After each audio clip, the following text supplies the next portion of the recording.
حاجی صاحب کی خدمت میں ایک بہت بڑے عالم آئے، ملاقات کے لیے ہم لے گئے، تو حاجی صاحب فرمانے لگے کہ مولانا الیاس صاحب رحمۃ اللہ علیہ اس وقت تک کسی بات کو شروع نہ فرما دے جب تک علماء سے تصدیق نہ کر لے۔ اللہ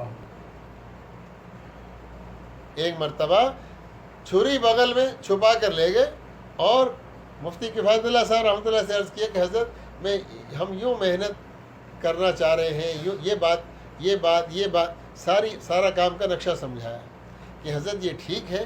ہمارا کہ ہاں ٹھیک ہے۔ ہمارا کہ حضرت آپ نے فرما دیا ٹھیک ہے، ورنہ میں چھری ساتھ لایا تھا کہ مجھے اس سے ذبح کر دیں، کہیں میں فتنہ پھیلانے کا ذریعہ نہ بن۔ میرے بھائیو دوستو بزرگوں، جو حق پر ہوا کرتے ہیں وہ ڈرا کرتے ہیں، جری نہیں ہوتے۔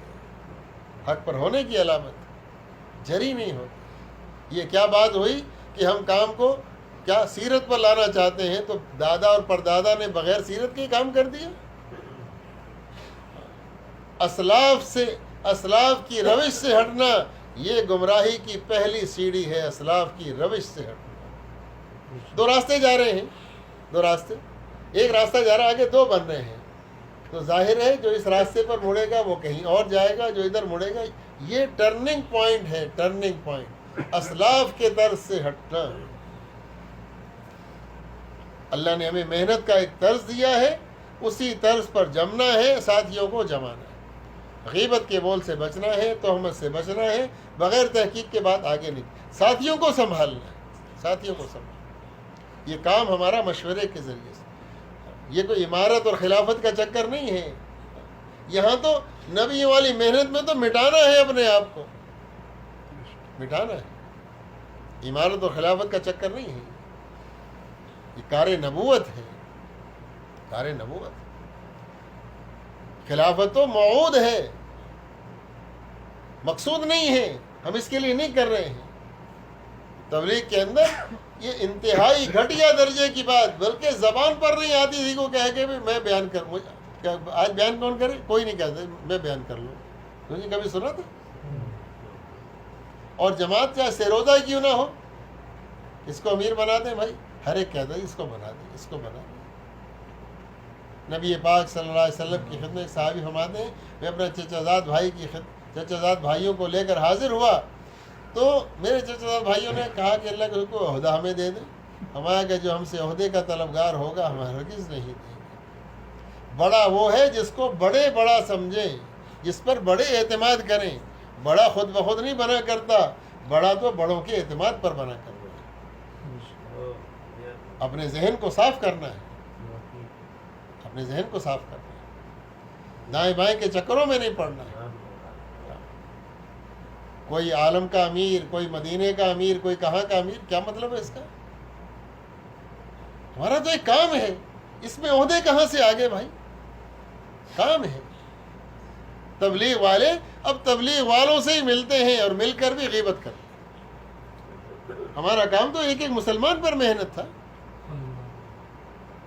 تو وہ وسوسے اور وہ حرکتیں جس سے ساری کی ساری محنت اور سارے کام کرنے والے الجھ کر رہ گئے، اس میں خیر کہاں سے آ سکتی ہے؟ اس میں خیر کہاں سے آ سکتی ہے؟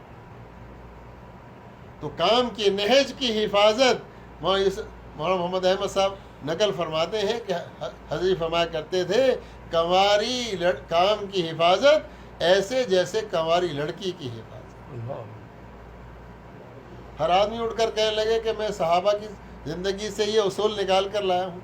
حیات الصحابہ لکھنے والے نے جس حیات الصحابہ سے جو سمجھا ہے وہ بھی لکھ دیا ہے ساتھ، جس قصے سے جو سمجھا ہے اس کو عنوان بنا کر لکھ دیا ہے، مزید سمجھنے کی ضرورت نہیں ہے۔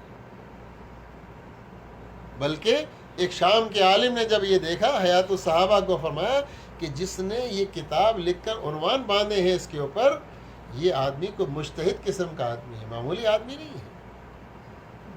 حیات الصحابہ سے جو سمجھا، ہم مولانا یوسف صاحب رحمۃ اللہ علیہ نے اس سمجھ کو چھپا کر نہیں گئے، ظاہر کر کے چلے گئے۔ یہ فضائل اعمال، فضائل صدقات، یہ ہماری بنیادی کتابیں ہیں۔ دنیا کی بے رغبتی انہی کے ذریعے سے آئے گی، صحابہ کی زندگی یہیں سے کھلے گی۔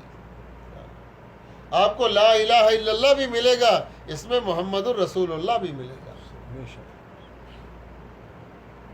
اللہ کے رسول سے محبت کے قصے بھی اسی میں ملیں گے، نماز کے فضائل بھی ملیں گے، نماز پڑھنے والوں کے واقعات بھی ملیں گے، قرآن کے فضائل بھی ملیں گے، قرآن سے محبت کرنے والوں کے واقعات بھی ملیں گے، ذکر کے فضائل ملیں گے، ذکر کرنے والوں کے واقعات ملیں گے،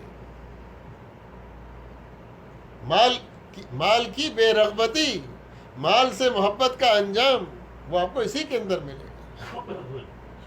ایک آدمی نہ سر پر ٹوپی ہے، شلوار ٹخنوں سے نیچے ہے، تبلیغ میں لگتا ہے، انہی کتابوں، انہی گشتوں، اسی مشورے کے ذریعے سے شلوار بھی اوپر ہو جاتی ہے، سر پہ ٹوپی بھی آ جاتی ہے، جیب میں مسواک بھی آ جاتی ہے۔ اللہ تعالیٰ جزائے خیر عطا فرمائے۔ ایسا نہیں ہے کہ بڑوں کا اختلاف ہے، ہمیں کیا لینا دینا، ہمیں لینا دینا واقعی کچھ نہیں ہے، لیکن کام کو صحیح طریقے سے کرنا ہے، یہ ہمارا مسئلہ ہے۔ آدمی اتنا بھی سادہ نہ بن جائے کہ وہ جیب بھی خالی کر کے چلا جائے، یہ بہت سادہ ہے کہ جیب خالی ہوگی، ایسا سادہ تو کوئی بھی نہیں ہے۔ اپنی جیب کی حفاظت خوب جانتے ہیں، جیسے جیب کی حفاظت جانتے ہیں، کام کی حفاظت بھی ہمارے ذمہ ہے، کام کی حفاظت بھی ہمارے ذمہ ہے۔ اور پھر بعض اوقات حضرت عبداللہ ابن عباس رضی اللہ تعالیٰ عنہ کو حضرت علی کرم اللہ وجہہ نے بھیجا خوارج کے پاس بھیجا، جو حضرت علی رضی اللہ عنہ کے مقابلے پر اتر آئے تھے، بغاوت پر۔ تو جب حضرت عبداللہ ابن عباس کو آتے ہوئے دیکھا خوارج نے، تو کہنے لگے ان الحکم الا للہ، حکم تو اللہ کا ہے، یعنی اصل حکمران تو اللہ ہے۔ تو حضرت عبداللہ ابن عباس رضی اللہ عنہ نے فرمایا کلمۃ حق ارید بها الباطل، بات درست ہے، اس سے جو معنی تم مراد لے رہے ہو وہ درست نہیں ہے۔ کیا کہتے ہیں؟ جوڑ کر چلنا ہے، کلمۃ حق ارید بها الباطل، اندر ہی اندر جڑیں بھی کاٹنی ہیں، جوڑ کر چلنا ہے۔ تو اللہ تعالیٰ جزائے خیر عطا فرمائے۔ یہ چند باتیں کچھ عرض کر دی ہیں، ہمیں کام میں لگنا ہے، ان تذکروں میں نہیں پڑھنا ہے، کام میں لگنا ہے، تذکروں میں نہیں پڑھنا ہے، اور سنی سنائی بات کو آگے نقل نہیں کرنا، غیبت کسی کی نہیں کرنی، ریشم کا رسہ کاٹو تو کٹے نہیں، پکڑو تو نرم، کسی وجہ سے کسی ساتھی سے نفرت کہ بھئی یہ ادھر کیوں جاتا ہے، یہ ادھر، سب ساتھیوں سے محبت، سب ساتھی۔ اللہ تعالیٰ سب کے لیے حق کو، حاجی صاحب آج کل ہمارے دو دعاؤں کا اہتمام کریں۔ ایک کیا ہے؟ اللہم ارنا الحق حقا وارزقنا اتباع، اے اللہ حق دکھا، اس پر چلنے والا بنا۔